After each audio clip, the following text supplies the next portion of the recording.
Hi అండి, అందరికీ నమస్తే. అందరు బాగున్నారా? అందరూ బాగుండాలని నేను మనస్ఫూర్తిగా వచ్చినా. నేను కూడా చాలా బాగున్నానండి. ఉల్లిపాయలు, పచ్చిమిరకాయలు గ్రైండ్ చేసుకుని కచ్చాపిచ్చా ఉంచుకోవాలండి. ఆ తర్వాత మటన్ వాష్ చేసుకుని చక్కగా వేసుకున్న తర్వాత అల్లం పేస్ట్, వెల్లుల్లిపాయ పేస్ట్ అయితే వేస్తున్నామండి. అలాగే గసగసాలు పేస్ట్ కూడా వేస్తామండి. చూడండి, ఇది మాత్రం గసగసాల పేస్ట్ అండి. వేయటం వల్ల మరీ ఎంత టేస్టీగా ఉంటుంది మటన్ కర్రీ అనేది. చూసారా? ఇప్పుడు మొత్తం కలియబెట్టుకోవాలి. ముందుగా ఉల్లిపాయలు అయితే గ్రైండర్ చేసుకోవాలి ఫ్రెండ్స్. చూసారు కదా, ఉల్లిపాయలు, పచ్చిమిరకాయలు, ఆ తర్వాత అల్లం పేస్టు, అలాగే గసగసాల పేస్టు వేసామండి. అంతే, మొత్తం కలియబెట్టుకుంటున్నాము. ముందుగా కొంచెం ఆయిల్ వేసిన తర్వాత ఉల్లిపాయలు అనేది వేయాలండి.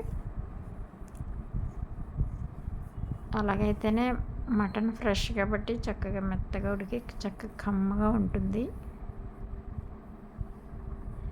చూసారా? ఇప్పుడు తగినంత సాల్ట్ అండి. చక్కగా వాటర్ దిగుతుంది కదండి, ఇది వాటర్ అంతా దిగాలి.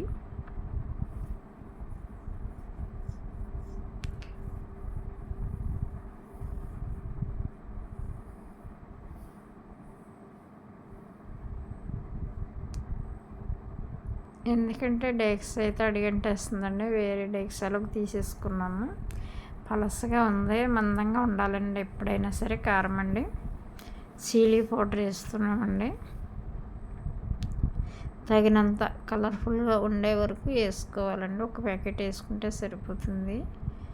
చీలీ పౌడర్ పచ్చిదండి, ఇది పచ్చకారం ఇంకా పడుతుందండి.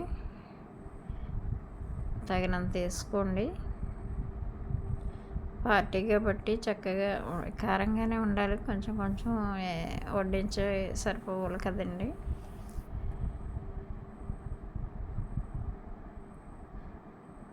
కొంచెం వాటర్ వేసుకుంటున్నామండి. వాటర్ కొంచెం వేసుకున్నామండి, మరి ఎక్కువగా కాకుండా. ఇది చక్కగా మెల్లిగా ఉడకాలండి.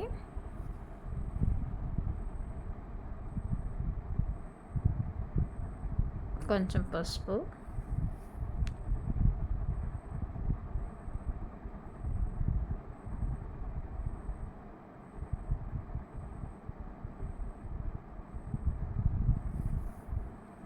కొంచెం పెరుగండి.